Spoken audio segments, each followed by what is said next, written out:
Sir Assam में 28 लोगों को नॉन सिटीजन डिक्लेयर करके डिटेंशन कैंप्स में भेजा गया है, इसको कैसे मुसलमानों को कैसे देखें? देखिए, ये जो कल जो हरकत हुई इसकी पूरी जिम्मेदारी आसाम बॉर्डर पुलिस के ऊपर आती है, क्योंकि आसाम बॉर्डर पुलिस बहुत ही बायस्ड और रैंडमली किसी को भी पिक कर लेके उनको डिक्लेयर करती कि ये फॉरेनर्स हैं, और फिर फॉरेनर्स ट्राइब्यूनल में केस जाता। और फॉरेनर्स ट्राइब्यूनल का भी जो तरीक़ा जो है वो बड़ा एक्सक्लूजनरी है, आर्बिट्ररी है। और तीसरी बात यह है कि सेक्शन 9 ऑफ द फॉरेनर्स का एक्ट है, उसमें बर्डन ऑफ प्रूफ जिन पे आर्बिटर्स पे लगाया जाता है कि ये भारत के नागरिक नहीं, उन पे आ जाता है। तो इसीलिए ये जो पूरा प्रोसेस है, इसके बारे में आप थोड़े दिन पहले रहीम अली का एक केस हुआ था सुप्रीम कोर्ट में, जिसमें सुप्रीम कोर्ट ने कहा था कि ये पूरा प्रोसेस ग्रॉस इनजस्टिस है, और इसीलिए ये आसाम की बॉर्डर पुलिस और फिर वहाँ का जो फॉरेनर्स ट्राइब्यूनल है, इनका जो तरीक़ा है बड़ा आर्बिट्री है। और इसी की बुनियाद पे आप देख रहे हैं कि आसाम में एक फैमिली में अगर 6 लोग हैं तो एक आदमी को बोलते ये इंडियन सिटीजन नहीं है। कैसा हो सकता है बोलिए? फैमिली में अगर पूरे होना, एक को बोलते, और फिर एक जगह पर इन 28 लोगों को जमा करना वहाँ पर, और जमा करके एक तमाशा करना, और उनकी चीख पुकार की आवाज़ें जो सबको फिक्रमंद और परेशान कर रही है। और आखिरी बात यह है कि government of India media report से मुताबिक सितंबर से सेंसस शुरू करेगा, और सेंसस के साथ नरेंद्र मोदी एनपीआर एनआरसी करेंगे। जो स्टेट्स जैसा तेलंगाना है, यहाँ पर तेलंगाना की असेंबली में एक रेजोल्यूशन पास हुआ असेंबली में यूनानिमस के सेंसस होगा मगर एनपीआर एनआरसी नहीं होगा। मगर मोदी ये चाहते कि सितंबर में सेंसस होगा तो एनपीआर एनआरसी के साथ कराया जाए। अब जब एनपीआर एनआरसी होगा तो यही नज़ारे पूरे मुल्क में नजर आएंगे हमको, खुदा ना खास्ता। सर लीगल एस्पेक्ट्स को कंसिडर करते हुए इन लोगों को बताया गया है कि ये फॉरेनर्स नहीं, वो सही है।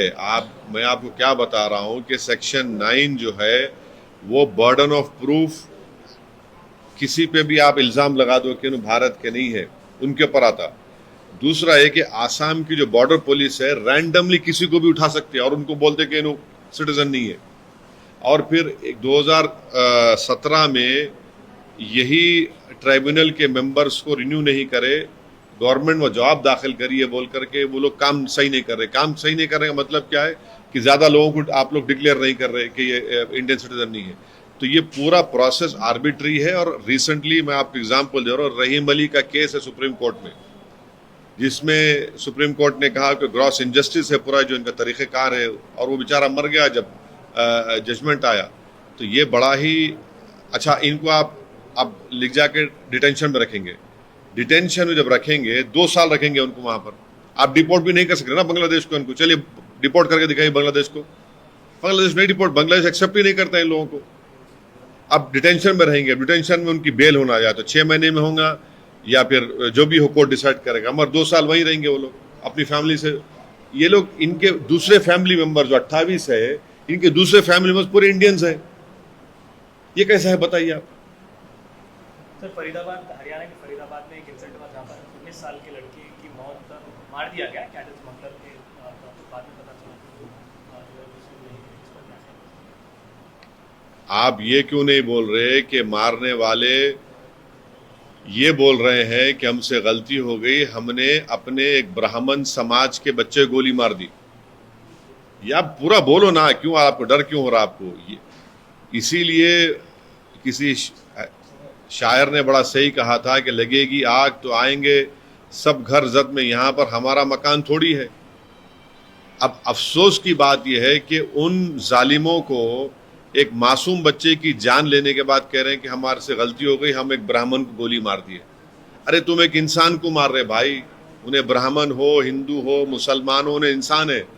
ये लोगों को, ये जो सो कॉल्ड गाय रक्षक हैं, ये राक्षस हैं। इनको हरियाणा की सरकार ओपन छूट दे चुकी है, इनको रोक ही नहीं लगा रही। इनके पास वो बंदूक कैसी आई? अगर आर्म लाइसेंस दिया तो किसने दिया उनको आर्म लाइसेंस? वेपन कैसा है उनके पास ये? और कैसा वो किसी को रैंडमली कैसा रोक रहे हो लोग? रोड पे रोक रहे हो, बच्चा नहीं रोका, निकल गया, गोली चला दी ऊपर उसके ऊपर। एक माँ अपने, एक भाई अपने घर में, एक बच्चा की मौत हो गई, चाहे वो किसी मजहब का हो। तो ये हरियाणा सरकार जो है इस तरह के राक्षसों को प्रमोट कर रही है, इनको वेपन्स दे रही है और उनको रोड पे खड़ा कर रही है। क्या पुलिस क्या अपनी ड्यूटीज क्या पुलिस हरियाणा की इनको दे चुकी है क्या? 2 बच्चों का जो जिंदा जला दिया गया था राजस्थान के, उसके बावजूद भी वो लोग इन तमाम विजिलेंटीज को कानून अपने हाथ में लेने दे और जाने चली आ रही है लोगों की। सर जयनूर के इंसिडेंट पर क्या कहेंगे तेलंगाना के? मैं डीजीपी साहब, तेलंगाना डीजीपी से बात किया हूं और कल जयनूर में एक लेडी के ऊपर कुछ हमला हुआ, मोलेस्टेशन हुआ।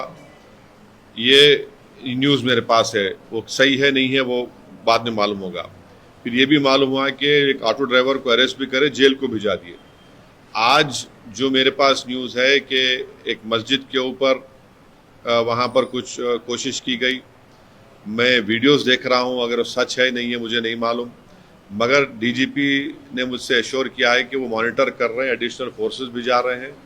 हम अमन की अपील कर रहे हैं, हम तेलंगाना की सरकार से अपील कर रहे हैं कि किसी को भी कानून अपने हाथ में लेने की इजाज़त नहीं देनी चाहिए और जो भी वायलेंस में इंडल्ज कर रहा है उनको पूरों को पकड़ने की ज़रूरत है। ऐसा नहीं हो सकता कि जो चाहे किसी के दिल में आ जाए और मैं हरकत कर लूँ, मैं किसी के घर पे जाके मोटरसाइकिल को डैमेज करूँ या घर को डैमेज करूँ या किसी की वो जला दूँ। मैं कानून की सुप्रीमेसी होना चाहिए, रूल ऑफ लॉ की सुप्रीमेसी होनी चाहिए। ऐसा नहीं हो सकता कि कोई मॉब आए और जो चाहे मनमानी कर ले। तो मुझे उम्मीद है, क्योंकि डीजीपी मुझे एश्योर किया है और हम उम्मीद करते हैं कि वहाँ के एसपी जो आसिफाबाद के एसपी है वो फौरन हालात को नॉर्मलाइज करेंगे और जो कोई भी इस वायलेंस में इन्वॉल्व है उनको पूरों को इमीडिएटली अरेस्ट करके उनको जेल को भिजाया जाएगा और कोर्ट से उनको सजा दिलाई जाएगी।